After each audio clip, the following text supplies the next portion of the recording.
Nama saya Paus Leha Gultom, NIM 18405084, Prodi S1 Akuntansi Pagi semester 6, tugas Etika Profesi. Saya mahasiswi dari STIE Sultan Agung Pematang Siantar.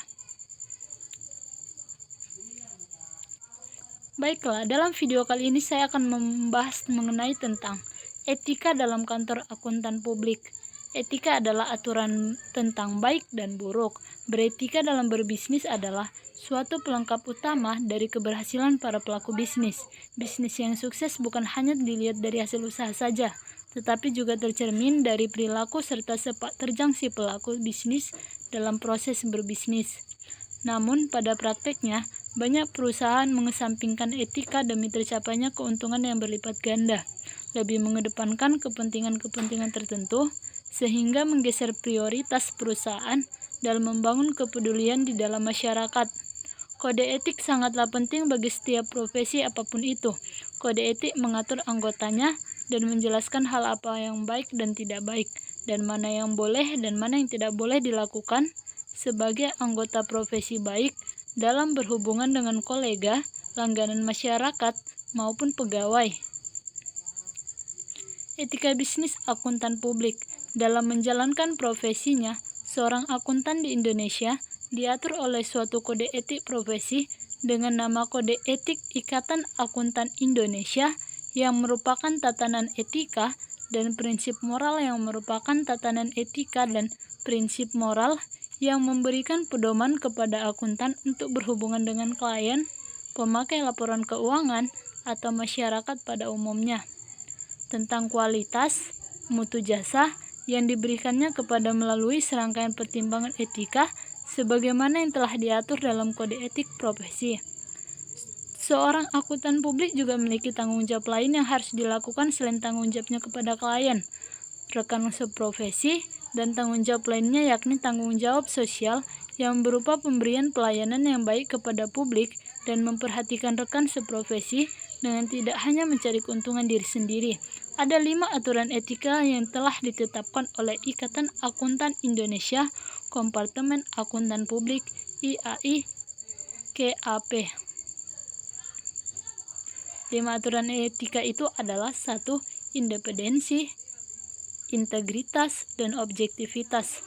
Dalam menjalankan tugasnya, anggota KAP harus selalu mempertahankan sikap mental independen di dalam menjalankan jasa profesional sebagaimana diatur dalam Standar Profesional Akuntan Publik yang ditetapkan oleh IAI.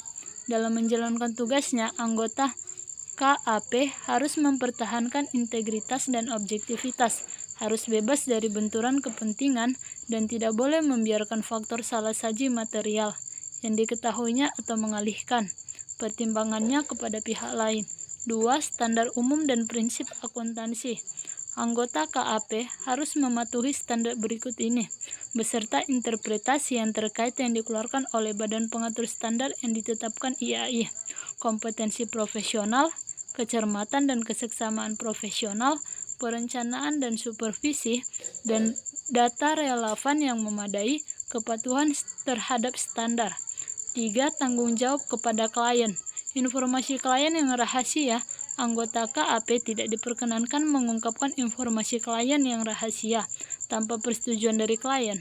Ketentuan ini tidak dimaksudkan untuk membebaskan anggota KAP dari kewajiban profesionalnya sesuai dengan aturan etika kepatuhan terhadap standar dan prinsip-prinsip akuntansi.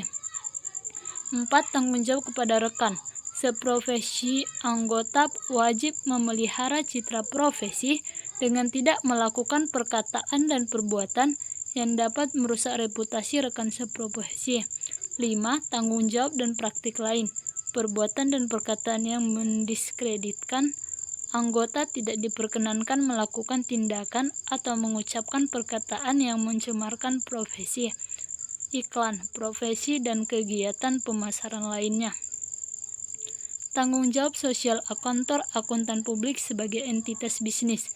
Sebagai entitas bisnis layaknya entitas bisnis lain, kantor akuntan publik juga dituntut untuk peduli dengan keadaan masyarakat, bukan hanya dalam bentuk uang, dengan jalan berikan sumbangan, melainkan lebih kompleks lagi. Artinya, pada kantor akuntan publik, bentuk tanggung jawab sosial suatu lembaga bukanlah pemberian sumbangan atau pemberian layanan gratis, tapi meliputi ciri utama dari profesi akuntan publik, terutama sikap altruisme, yaitu mengutamakan kepentingan publik dan juga memperhatikan sesama akuntan publik dibanding mengejar laba. Krisis dalam profesi akuntansi. Profesi akuntansi yang krisis bahayanya adalah apabila tiap-tiap auditor atau atestor bertindak di jalan yang salah, opini dan audit akan bersifat tidak berharga. Suatu penggunaan untuk akuntan akan mengenakan pajak pripals dan wartawan keuangan, tetapi fungsi audit yang menjadi jantungnya akuntansi akan memotong keluar dari praktek untuk menyumbangkan hampir sia-sia penyalahgunaannya. Perusahaan melakukan pengawasan terhadap auditor-auditor yang sedang bekerja untuk melaksanakan pengawasan intern, keuangan, administratif, penjualan, pengolahan data, dan fungsi pemasaran di antara orang banyak. Regulasi dalam rangka penegakan etika kantor akuntan publik. Setiap orang yang melakukan tindakan yang tidak etis, maka perlu adanya penanganan terhadap tindakan tidak etis tersebut. Tetapi, jika pelanggaran serupa banyak dilakukan oleh anggota masyarakat atau anggota profesi, maka hal tersebut perlu dipertanyakan apakah aturan-aturan yang berlaku masih perlu tetap dipertahankan atau dipertimbangkan untuk dikembangkan dan disesuaikan dengan perubahan dan perkembangan lingkungan. Secara umum, kode etik berlaku untuk profesi akuntan. Secara keseluruhan, kalau melihat kode etik akuntan Indonesia, isinya sebagian besar menyangkut profesi akuntan publik. Padahal IAI mempunyai kompartemen akuntan pendidik, kompartemen akuntan manajemen di samping kompartemen akuntan publik. Demikian video saya, terima kasih.